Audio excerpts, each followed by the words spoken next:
This podcast is going to be a little bit different. One, it's just going to be Michael and I. And two, we are going to be covering everything going on in California right now.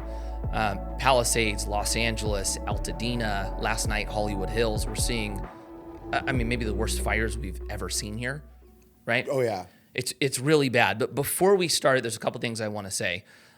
One, to anyone impacted in this fire, we're praying for you guys, for all the first responders, firefighters right now, same thing. We love you guys. You're some of the best people out there. We're praying for just safety and protection over you guys. Today, what we're going to talk about, and this is kind of the outline that I'm thinking.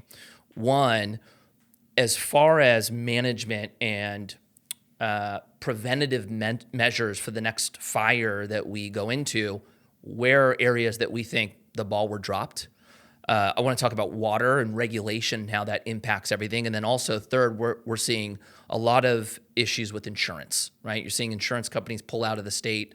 You're seeing this last week, people talking about how their insurance policy just pulled out from under them a month ago, and now their house burned down, right? So I want to talk about why insurance companies are struggling here and what we should do. And then probably last, let's try to figure out what we think maybe good solutions are.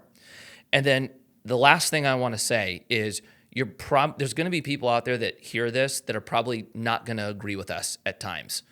And if you don't, this is what I would recommend. Leave your opinion in the comment. We're big believers in conversation and trying to have us all challenge our ideas so that we end up in better positions. Anything you want to add before we start? Okay, so let's start with the first thing. And this is, I put it up in my story yesterday, a photo of the Midler's home in the Palisades, who are friends of ours, and the whole thing's gone. And kind of one thing I said was, after this whole thing's said and done, there should be people held accountable for what's going on. And I got a lot of messages actually from people going, hey, dude, this is a natural disaster. Like, what are you talking about? Like, there's no one's at fault for this. Natural disasters happen, right? So what I want to start with is, yes, natural disasters, there's a part of that that's out of our hands. But how we prepare, knowing that, especially in California, there's going to be fires every single year for a very long time. I think there is a lot of room on how we prepare to make sure that when these things happen, they are either minimized or, the amount of damage that is done is at a smaller scale, right? So first question to you, as far as management goes, is there anything that you think has been done poorly over the last 5 to 10 years that we should be changing from a leadership standpoint that maybe made this situation worse? Inevitably, yeah. I mean, it's hard to see the devastation that took place from this fire and not get to a conclusion of it shouldn't have gotten this bad. And there is some merit to the comments that you probably got of there are dire situations, and this is, a natural disaster, and there's going to always be devastation. But when you look at the best practices that are available for fire prevention and wildfire mitigation, have those been executed by the government in a manner that would create the least amount of risk of loss? And I think it's hard to look at what's been happening in the last, call it, decade or two in the state and conclude that they have been doing the job that they were supposed to be doing, right? Allocation of funds hasn't been going where it needs to go. There's the controlled fire issue. There's the water issue that I'm sure we're going to talk about. And when you start to kind of, peel the onion about what's been happening as against to what should have been happening, I don't know that you can arrive at any other conclusion other than there was some arguably negligent actions that took place on behalf of the state that created the devastation of this fire to the point of where it is.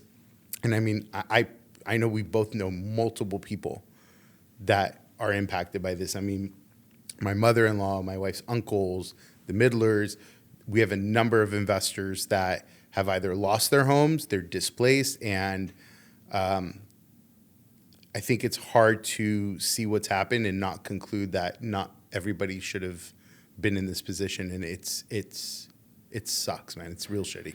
Okay, so last night, Governor Newsom was in Palisades. I saw it on the news, and they asked him, I don't want to jump to the water issue yet, but they asked him about why the fire hydrants had no water in them and whose fault it was. And the governor basically said, this is a city issue. This isn't me. It has nothing to do with me. Do you think this is more of a state issue and a challenge with regulatory bodies, and that is just kind of putting or maybe tying the local cities or counties' hands behind their back to be able to prepare for this stuff? I think it's government across the board. I mean, you probably know the dynamic of city versus state better than I do, but the reality is, if you look at basically the environment that we're in here, right? It's very dry climate. We've had multiple years with a lot of record-breaking rain. And so the vegetation has grown, the brush has grown as a result of it. And the mitigation efforts to control the risk of a wildfire just haven't taken place, whether that's a state issue or whether that's a city issue. Personally, I don't really care. And I don't think a lot of the people that have lost their homes, care. Who's responsible for it. At the end of the day, the government is responsible for it, whether it's local, county, or state level. And yeah, there's a lot of things that they haven't done. When you have excess vegetation that's growing out of control like this, and the dry brush and the amount that's happening, and you're not doing these controlled fires because there's 20-something agencies that you have to go through approval in order to actually do a controlled fire. I mean, what other conclusion can you arrive at other than to look at the government and say, you guys failed in doing the bare bone minimum needed in order to mitigate this potential loss? Okay, so Kathy Fettke is somebody that we've interviewed before. She's actually she's in our office today because she lives in Malibu, and a lot in Malibu is turned off right now, Wi-Fi, et cetera. And when she walked in, I was like, you guys safe? Everything good? And she goes, we had the fire last year. Yeah. So there's just nothing to burn.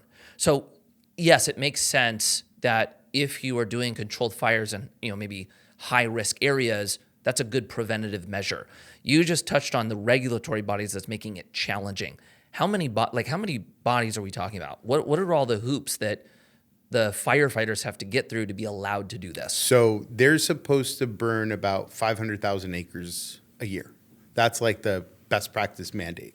And they only burn about 200,000 a year, right? So they should be doing 500, and they're only able to do 2. They've only been doing 2 from the research that I've done. They've only been actually burning 200,000 a year. So they are falling significantly short. Because they're getting denied to be able to do it. From what I've seen, everything I've looked into, it's regulatory restrictions on getting it done and a litany of lawsuits from environmental either agencies or organizations that have restricted their ability to do these control fires. So just to give you an example, when we build a property, right, we go through all the agencies, we go through the city councils, we have to basically build the whole thing out down to every last little detail before we get the green light to do it. The fire department has to basically go through the same thing with number of agencies. So you have to dot every I and cross every T on a controlled burn, and you have to do it with every single agency, and not all of those agencies talk to each other. So just to give you an example here, there are, at the local level, the Air Quality Management District, the Fire Safety Council, and then you have the various state councils as well. Then you have at the state level, the Cal Fire Department, the California Air Resource Department, the California Department of Fish and Wildlife, the California EPA, the Water Quality Control Boards, and then you have at the federal level, the U.S. Forest Service, the Bureau of Land Management, the U.S. Fish and Wildlife Department, and then the U.S. Environmental Protection Agency. So just think about how hard it is for us when we build a property, when we have to work with one agency to get something across the finish line. Now imagine you're doing that times 20, and they're not all talking to each other, how hard it is from just a bureaucratic standpoint to get the green light to go do the job. The job is already hard enough as it is. That's actually interesting that you say that, because that just actually reminded me of something, and it's something we opened with. The comments I was getting about this is a natural disaster, nobody's to blame, right? As you just said that, this is actually what I thought. If you compare America, let's talk about earthquakes, right? When an earthquake hits America, we don't even see a fraction of the damage when you compare that to, like, let's say a third world country, right? Mainly because the regulation that we create or have to make sure the real estate we build can withstand an earthquake is much different than other countries. And so I think that's actually a point that proves on how our leaders create the right policy to prevent future natural disasters from happening.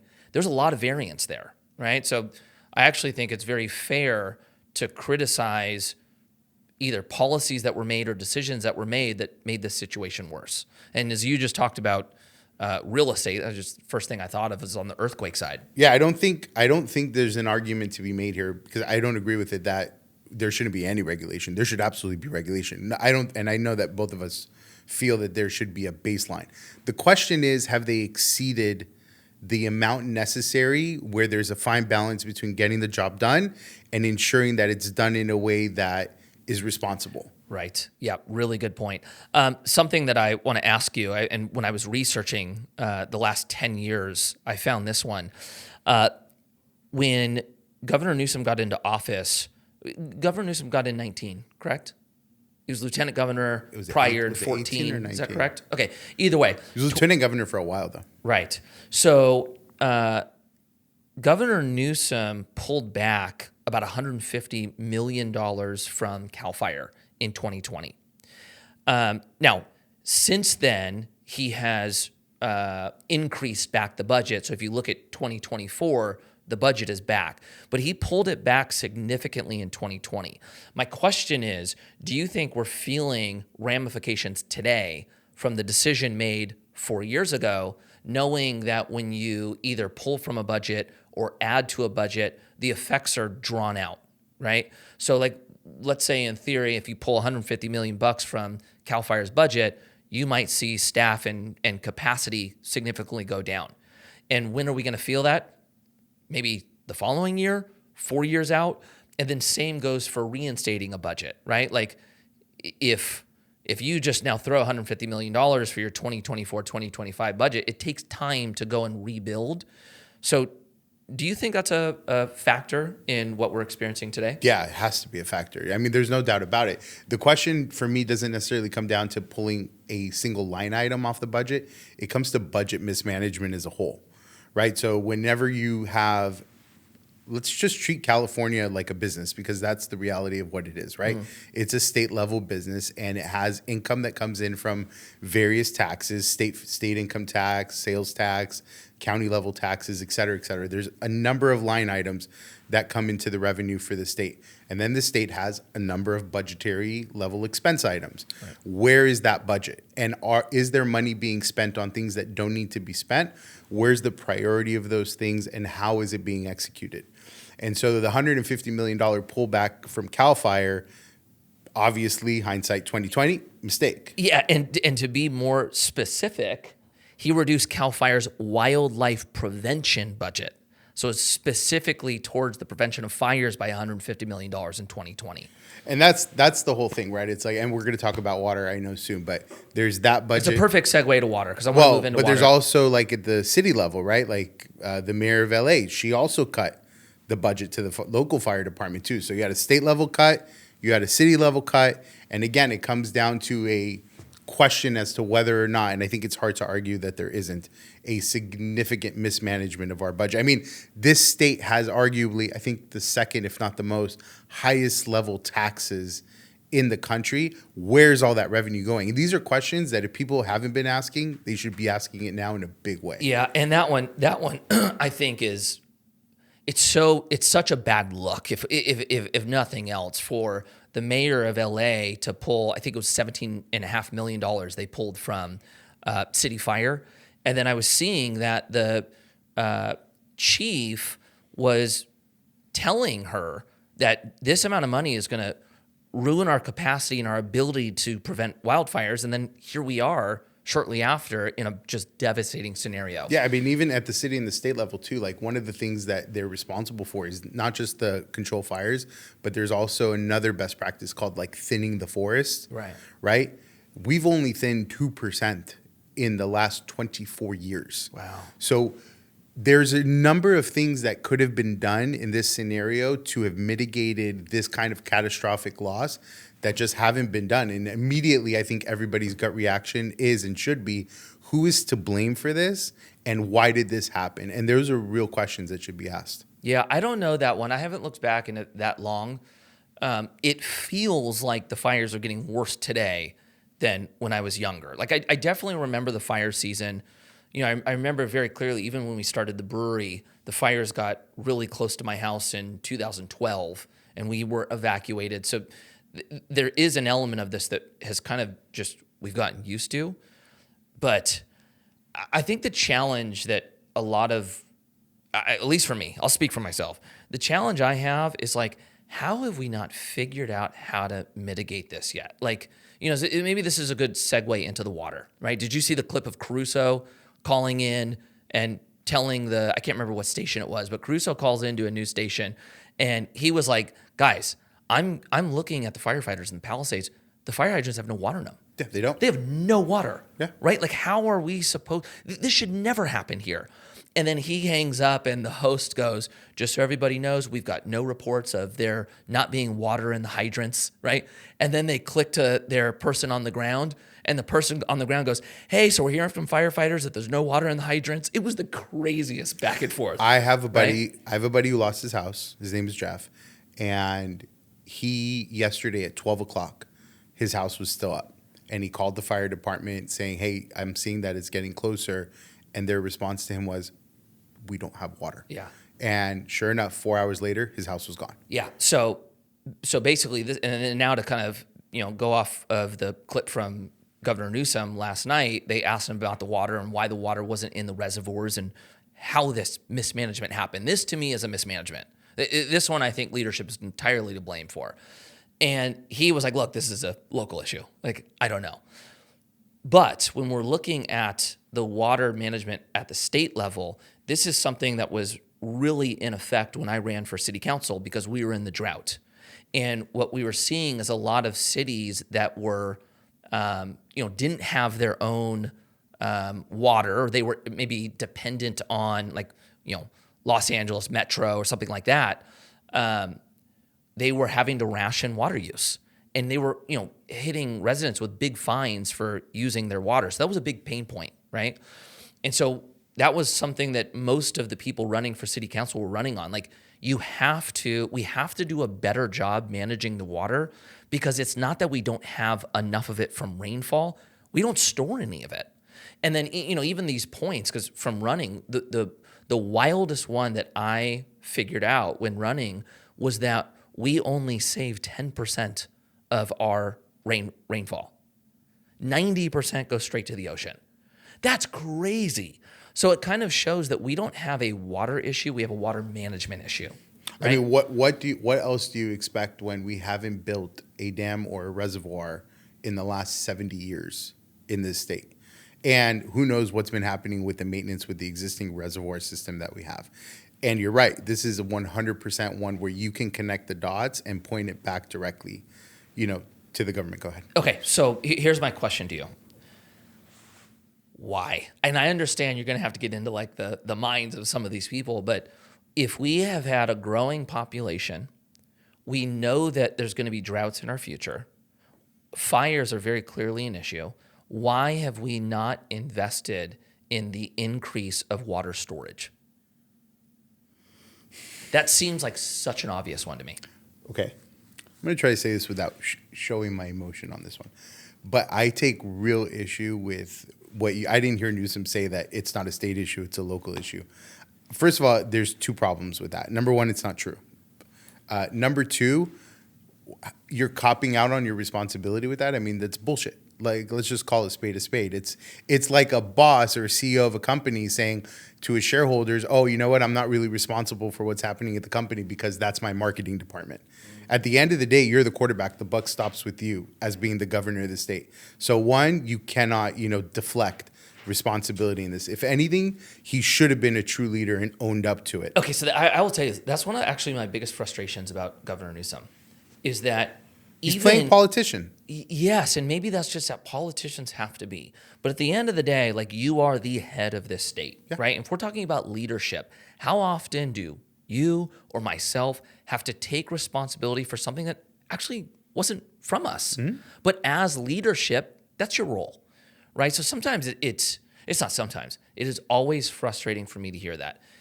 And then knowing that, like, how the state, county, and city work, yeah, there's a lot of restrictions based on state regulation. That's just the reality of it, right? So, but then there's the other variable too, which is, okay, that's one where he's choosing not to take responsibility for what's happening. But then the other part of it is the part he's directly responsible for. right. And Okay.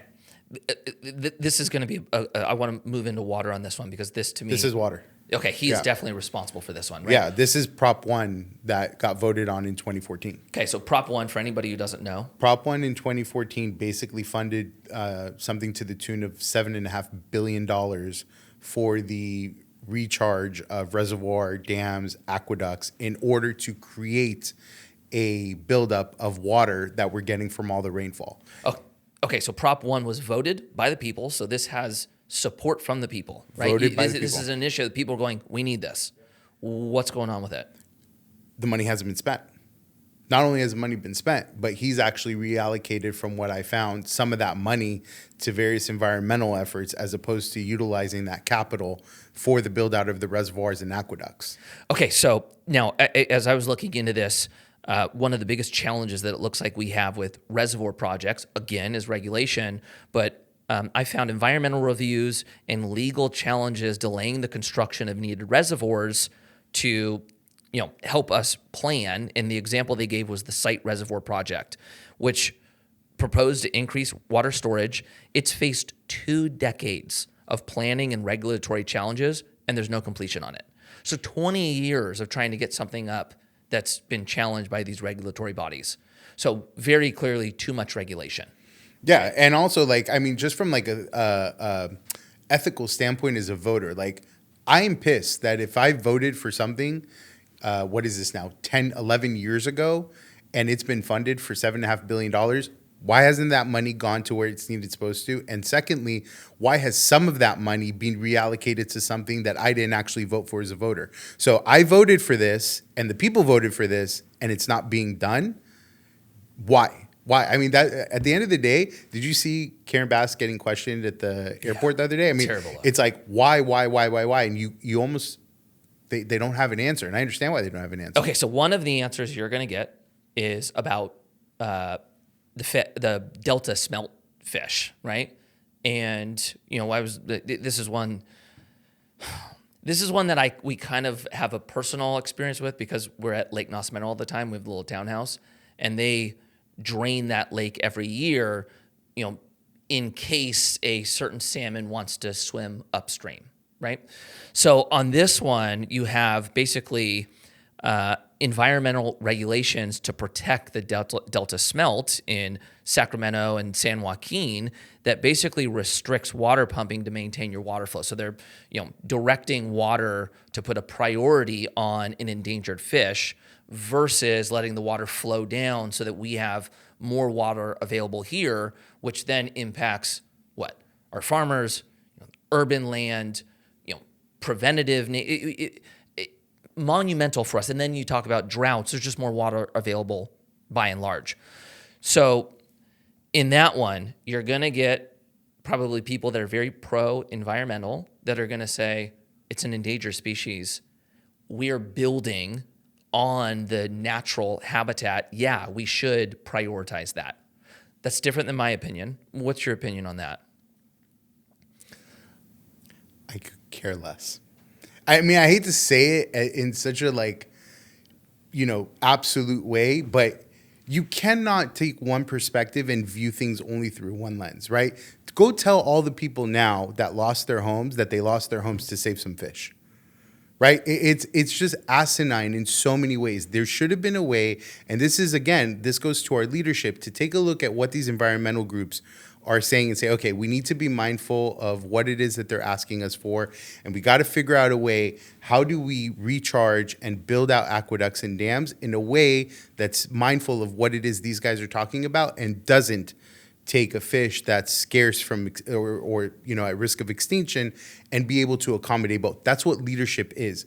But you can't just disregard one thing in exchange for the other, because then you have something like this happen. Yeah. 100%. I think this is I'm more in agreement with you. Yeah, I know. I might be a little bit more extreme on this one.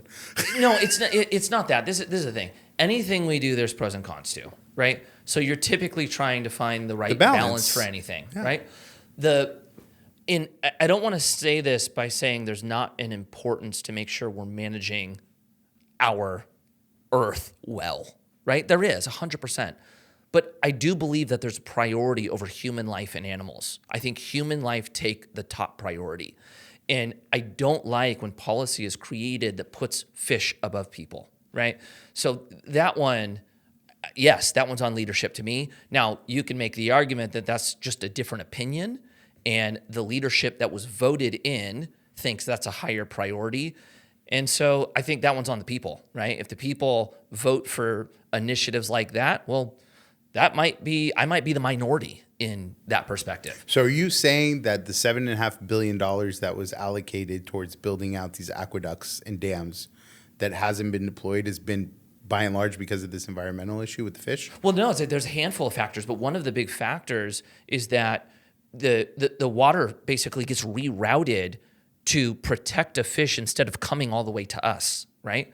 And so that's one instance where they're prioritizing. And they couldn't solve this in 24 years? Well, yeah, so then there's more, right? So this was a very controversial one, was the Klamath River Dam removal. I think I'm saying that right?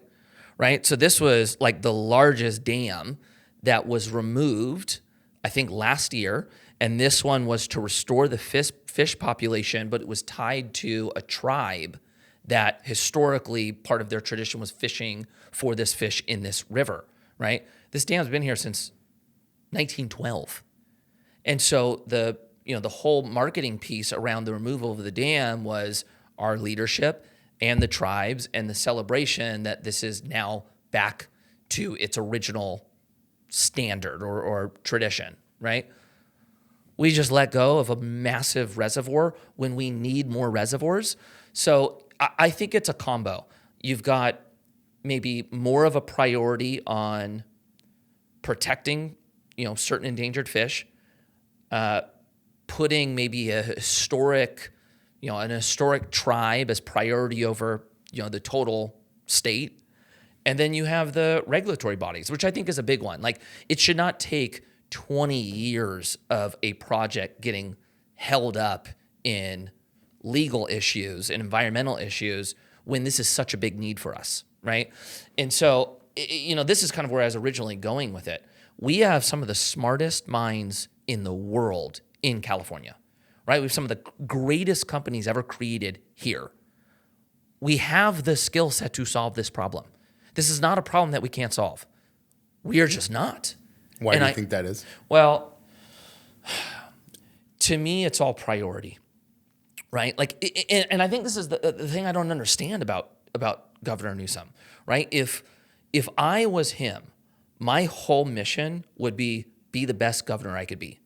And so if you think about what the metrics would be for, like, let's say Governor Newsom to be viewed as a phenomenal governor, what would those be? One, does my state have demand? Are there more people wanting to come in than are leaving, right? What's the economy look like? Are there new businesses and major employers coming in, or are they all fleeing, right? Is there enough homes available for my population? Is this a safe place to be? What happens when there's natural disaster, right? These are all key metrics that fall into demand, quality of life, and economy.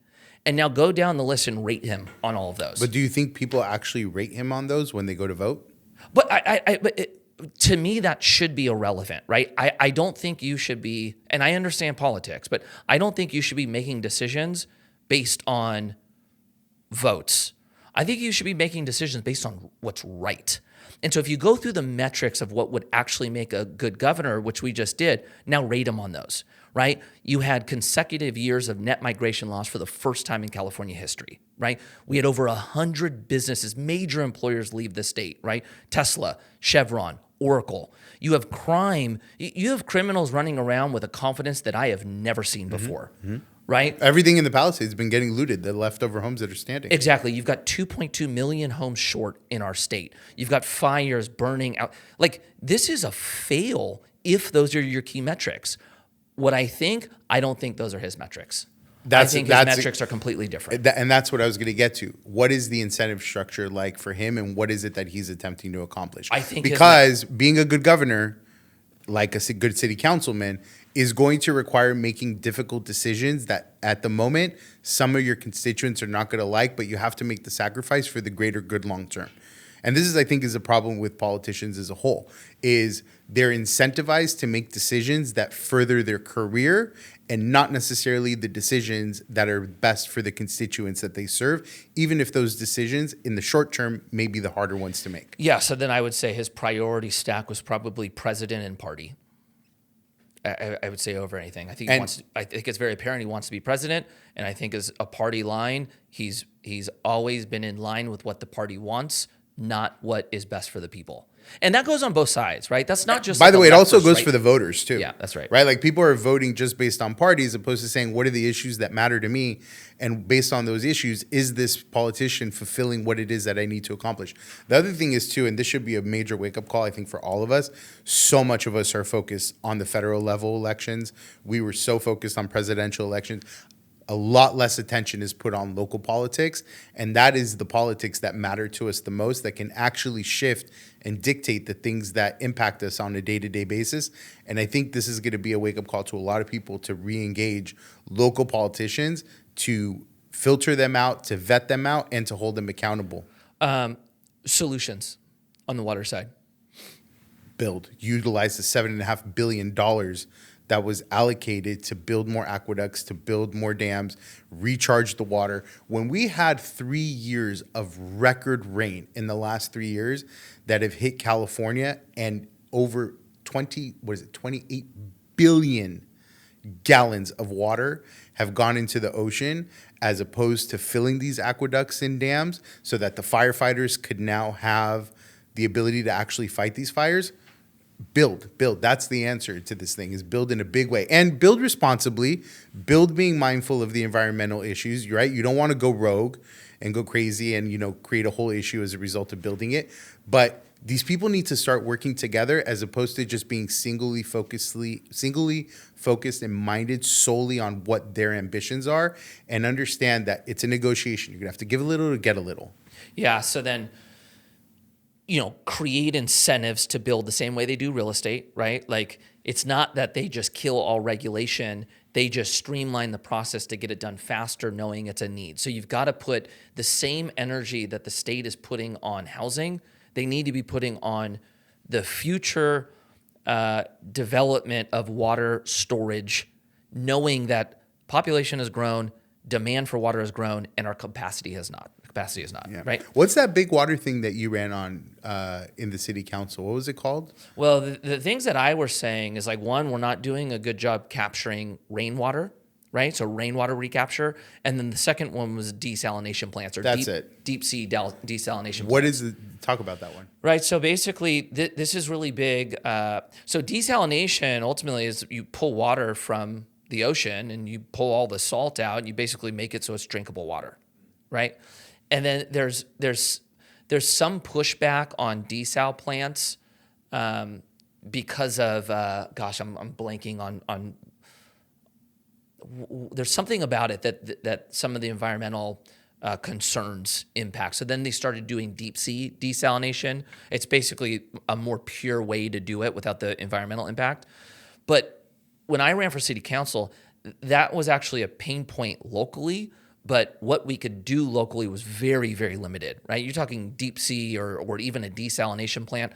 That's not being done in Thousand Oaks, right? That's some type of county support. And then you're actually tapping into state initiatives.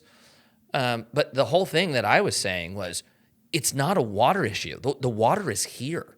We're just not managing it correctly, right? So I think that's the solution as well. It's something that we have to not just invest in, we have to stack as a priority and put initiative and incentive into driving actual dollars into it. Insurance. This is one that's been a major, major pain point for California residents. It's something that you're seeing over and over right now for the fires. You're hearing horror stories. One of the things I saw was a girl outside of her parents' home who were in their 90s. They've been there their whole life, fire all around her. And she's like, their insurance company just let them go last month. I'm staying here and we're basically going to fight this thing out. What is going on with the insurance companies? Okay, so I'm going to speak to it mostly from the perspective of the insurance company and the risk side of it, like how they're making their decisions. Okay, so you want to take... I'm going to take that side of it. You're the insurer. I'm going to take the insurer side of you want me to be the person? Well, I'm just going to take the lens through which I think they're looking at. Okay. Not that I'm supportive of it necessarily, but it's a question of risk, right? So they'll look at it and say, what are the risk factors affiliated with covering this house or this community for us as a company? And I think they look at a lot of the same variables that we've been talking about this whole time. Lack of controlled fires, the lack of water reservoirs and dams into recharge stations, the fact that the fire department's budgets have been cut. And they look at it and say, if I'm going to cover this area for a catastrophic loss, is there money in it for me to do so? Or am I putting myself in a position where I'm going to go belly up and go upside down? Because from what I understand, the margins for insurance companies are actually not that big, right? And so the insurance company has a regulatory mandate of saying they have X amount of money in surplus, and based on their surplus, they're allowed to expose themselves to Y amount of risk. So very similar to how banks operate. Correct. So it's a 3X factor from them from what I understand. So I'm going to use 200 million as the number, and you'll understand why in a little bit. If they have $200 million of capital or surplus, the insurance company, they're allowed to write coverage and expose themselves to $600 million of risk, right? And the reason for that is because if they go over 600 million in a scenario where it's total loss, they're going to basically go bankrupt. They don't have enough coverage, right? But they look at it and say if they have $600 million of exposure at any given time, maybe it's 50 million, maybe it's 25 million, maybe it's 80 million, maybe it's 100 million, but the risk of all 600 million coming due at one hit, highly unlikely. So there's a reason why they have a 3X factor. So that's a regulatory mandate that they have, this, $200 to $600 million variable. Well, if they're looking at it and saying, we're not doing control fires, we're not thinning the forest, we don't have the water issue resolved, we are putting ourselves in more and more risk that $600 million loss in one event becomes more likely. We're out. And if you want us to stay in, the premium you're going to have to pay us is insane. So it's been a problem for a really long time. I mean, we have investors whose insurance premium went from like $3,000 to $29,000 in 1 year. It was crazy, the amount of increased premium that they had to pay. And so they left. I mean, a lot of the carriers left. And so what ended up happening, the California Fair Plan came into place. So the regulation caused the problem. The private companies left. Then the government, who created the regulation that caused the problem, had to come in with the solution with the California Fair Plan and basically say, okay, we're going to now offer coverage. The problem is it only covered smoke and fire, and it had significant restrictions and caps This is the on Fair it, Plan. the Fair Plan, and the premium was also insanely expensive. Yeah, so you have a plan that's very expensive with limited coverage. Right, but the California Fair Plan doesn't have the same regulatory mandate that they put on the private insurance companies. So the private insurance companies had a 3X factor of risk exposure. The California Fair Plan doesn't have that, right? They have a $200 million surplus, which is why I used the number 200 million. So they have a $200 million surplus. They had, before the fires, risk exposure to the tune of $2.5 billion. So they're mandating private insurance companies to 600 million, and yet they're going to take on $2.5 billion of risk exposure. So they are not playing by the same rules that they force the private companies to play with. Okay, so let me ask you, on that regulation, the insurance company wants more than 3X protection? I don't know that the insurance company wants 3 more. It's just what the mandate is minimum for them to have. Okay. Like they can't go past. If they wanted to have $800 million of exposure, they would need to have whatever the number is. Okay, in so if capital. you're an insurance company and you're looking at an area that has a very high fire risk, very close to the high fire risk proximity, right? You're saying that they want the ability to go beyond 3x so that they can have higher protection to be able to cover the loss and not go belly up. And they aren't able to do that. So there's a cap on what they can charge. No, it's not a cap of what they can charge. It's a cap. It's a business decision on risk exposure, right? So I'll pose the question to you. But here's my question, though. Risk exposure can always be matched with return, right? Yeah. So they would have to increase premiums so much, but the increased premium would increase their surplus. So then they would proportionally allow themselves to create more risk exposure as a result of it. Right. So for you as a business owner, just simplify this down to yourself as a business owner and say, I have the ability to capture $200 million of surplus.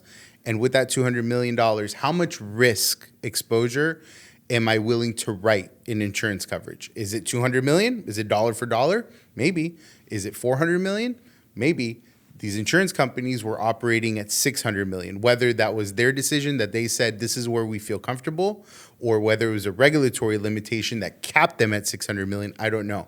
But what I do believe very wholeheartedly was the decision that prompted them to leave the state was them saying there is too much of a probability that we will be in a scenario where all $600 million comes up at once. Okay, well, the reason why I think they're limited on what they can raise is because of Prop 103, right? Which Okay. goes back to 88. It basically requires state approval for rate increase, right? And so when you started seeing like Allstate and State Farm and all these insurance companies pull out of the state, I interpreted that as they weren't able to get the risk premium they need for the risk that they're underwriting to. Because their margins are small. Because their margins are small because they're not able to raise their rates the way. I think it's both. I think it's that and the reality that they were taking on too much risk to be in this market. I think it's both of them playing simultaneously. Okay, so I guess it's a risk premium, right? How much risk are you willing to take in order to achieve the return that it is that you want to get? Correct. Can you make the argument that people will take whatever risk there is as long as the return matches? Here's my point with it. Depends. Insurance companies want to write insurance. That's their business, right? And there has to be a metric in which it pencils. Even if you're going into a high-risk area, you just might need higher margin to protect you from an L, correct? Mm-hmm. So to me, you start seeing private markets leave when they're not even in a position to underwrite for the risk. Right? Yeah. And I think the other challenge that we have, and this is actually could now lead into a solution. A lot of insurance companies can't underwrite specific risk if a home is in a close proximity to a high risk fire area versus one that's not, or if a home has gone through maybe what would it be called if you took measures to be more fire mitigation efforts? Yeah, like mitigation efforts to your home to be more fire resistant. That doesn't offer enough of a discount for it to make sense. Right. So why do it? So it almost creates this one size fits all cost structure instead of going, you know what? If you make your house less, more fireproof, we're giving you a discount, right? That could be a great solution. So then the private insurance companies got capped. Yeah. And they had too much risk, so they left. Yes. So then the state comes in to to provide a solution for the problem they created. Yep. And then the solution that they provided was garbage in and of itself, in that it only covered fire and smoke. Premiums were more expensive than the private insurance. And if the loss exposure is greater than what they have the surplus to cover, from what I understand about how the California Fair Plan works, they then go back to the private insurance companies as the co-insurers to cover the difference. So what happens now? The private insurance companies, where are they going to pass that loss on to? The consumer. At the end of the day, the consumers are going to be the ones that pay for this. Okay, so this is where I want to go now because we live in California. Like insurance is a thing for us as well, right? And one thing that you didn't mention that the state is doing, other than the FAIR plan, is they're holding insurance policies to a home that the insurance policy stopped covering. So they're creating like a moratorium for insurance companies not to be able to end their policy. Thoughts on that?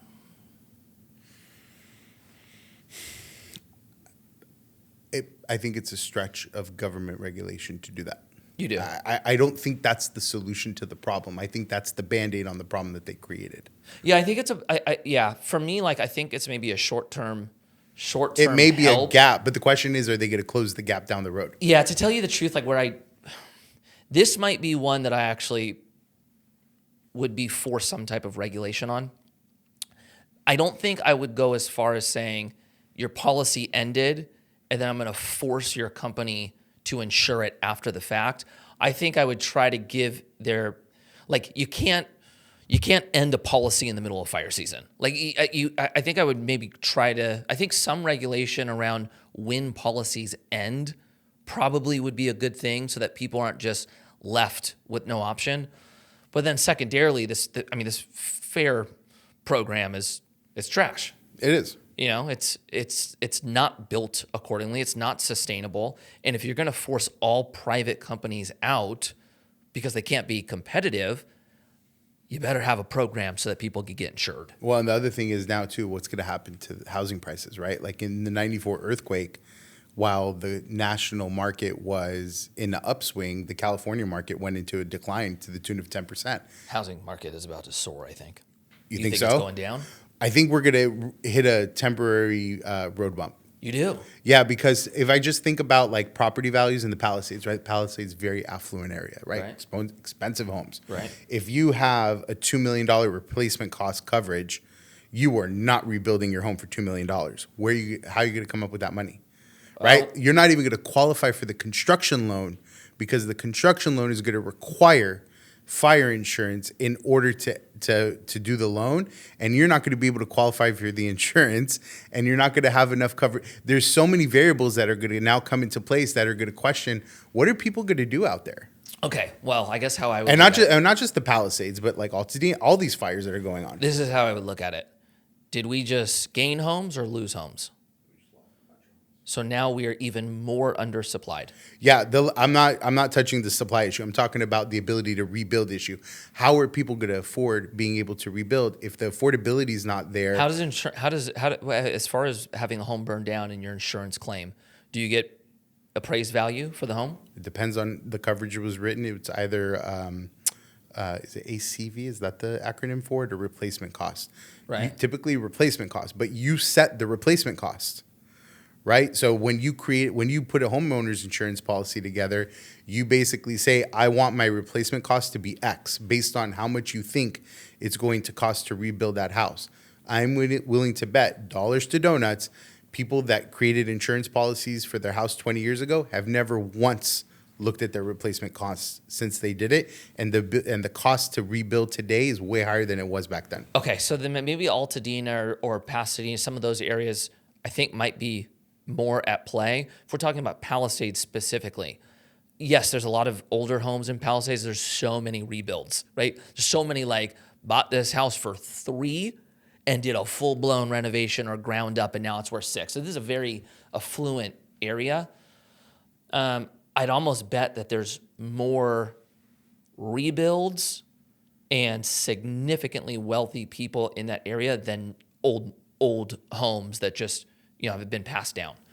Point is, they're going to have to bear the expense. Yes, 100%. They're going to have to. And the question is whether or not they can, because there's also a lot of people that live in the Palisades that bought their homes for $500,000, $600,000, $700,000. Yeah, so that one is actually, I think your point plays for, right?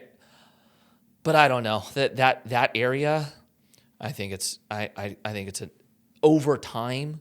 The price is just going to keep going up. Now you're talking about all new homes. Yeah, I agree. Long term, I think it's going up. I wonder if the question is if we're going to have a short term downfall. Solutions for insurance companies. I think deregulate. deregulate, make it so that they can be competitive with one another, Make it so they can be competitive. make and it so that they can actually underwrite towards risk. ensure that the government is doing the job necessary so that the risk exposure on behalf of the insurance companies is one that they're willing to tolerate to be in the market. Do they need to reform Prop 103? Without knowing all the nuance in Prop 103, I guess look at it this way. would be possibly. Look at it as state rent. Look at like rent control. Yes. Right? Do you think rent control is a good thing for our state? No. Okay, so it's probably similar to that. Yeah. Expand the fair plan. No, I would get rid of the fair plan. You would. I think the fair plan makes no sense. I think you got to let the private market step back in and do the job so that they can compete for people's businesses, and that's going to drive premiums down.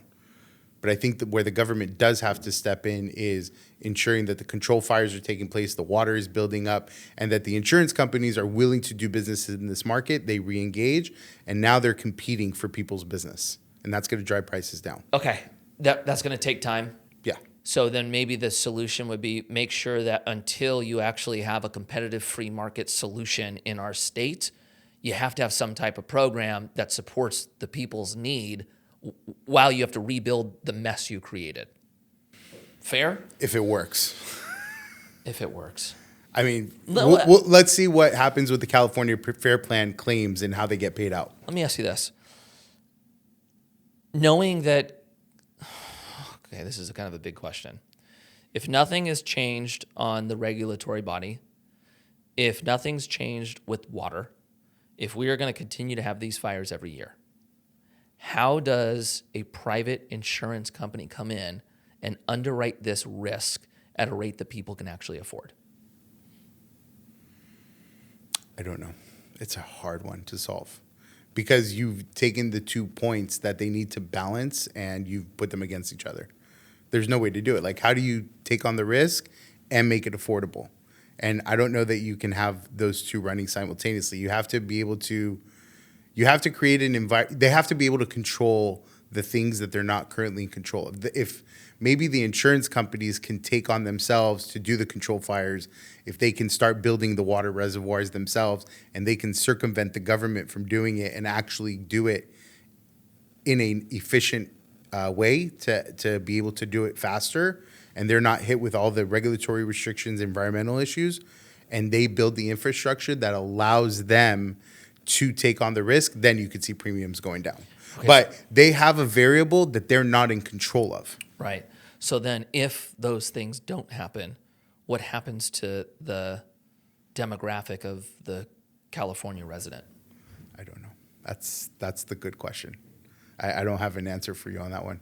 The wealthy stay, the middle class go somewhere else that they can afford. I think and you're. Then those I that think are struggling are in the fair plan, and I think your drivers of population growth are going to continue to be in place. Economic opportunities are going to be there. Obviously, California has the weather, which, some people say, well, who cares about the weather? I mean, the weather matters to a lot of people. Right. If that was the case, we wouldn't continue having population growth here. So I think the traditional metrics by which drive migration are going to continue to be at play. But this is one that will drive people to leave the state for sure. The thing is, we are so undersupplied here that even those that are going to leave is not going to make a dent in our supply and demand imbalance. Right. Okay, everybody, first and foremost, thank you for being here. Again, first responders, everyone helping, everyone impacted. Thank you. We're praying for you guys. Anything that you disagreed with, because I know we covered a lot, please share it in the comments. I will spend time in the comments talking with everybody on the points that you have. I want to hear from them. Michael and I are residents here. We want California to be the best state in the nation again. And so even if you have pushback that only helps strengthen our ideas, we're thankful for you. Please add them. If you're not subscribed to the show, please subscribe. Hit a like. We love you. We'll see you guys next week.